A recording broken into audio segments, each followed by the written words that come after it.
Donc rebonjour pour la troisième fois, donc suite à la vidéo que j'ai fait sur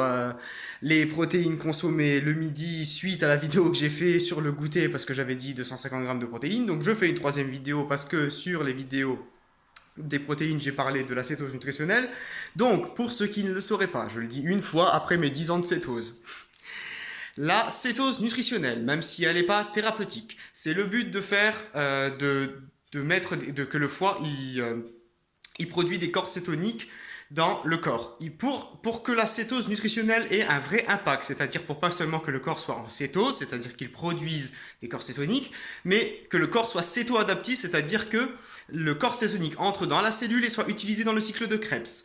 Pour ça, il faut que l'insuline soit basse, que le glucose soit bas et que les corps cétoniques soient élevés à 3 millimoles par litre. Donc, ou par décilitre. Donc, ce qu'il faut bien comprendre, c'est que quand on fait un régime cétogène,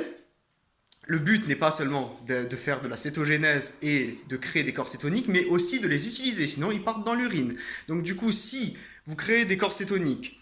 et que vous avez un insuline qui est haut parce que vous mangez trop de viande, donc du coup par exemple les gens qui sont carnivores mais qui ne mangent pas 80% de matière grasse, c'est-à-dire si vous faites un régime carnivore, donc vous mangez que des produits animaux, pas de glucides, mais vous buvez du café, et vous mangez du fromage qui contient de la caséine, et vous mangez beaucoup trop de protéines,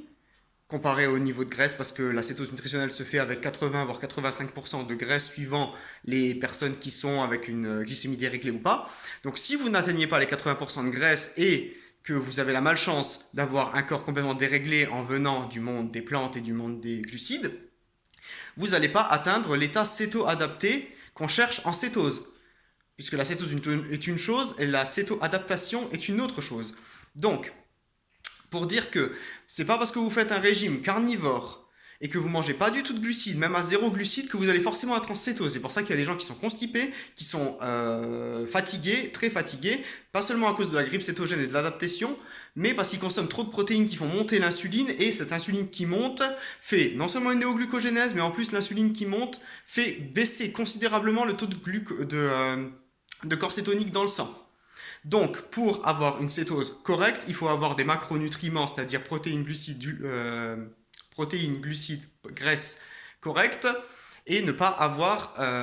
d'insuline qui traîne pour rien dans le sang. Donc, le fait de consommer trop de protéines coupe la cétose, même si la cétose n'est pas coupée, mais coupe la céto-adaptation, c'est-à-dire la faculté que le corps a de vraiment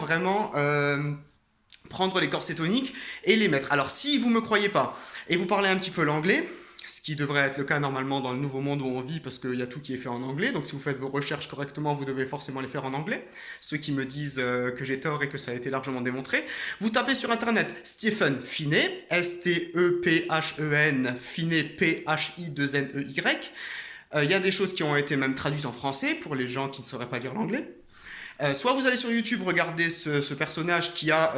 des années et des années de cétose et des gens et des livres qui ont été écrits. C'est un spécialiste de la cétose bionutritionnelle.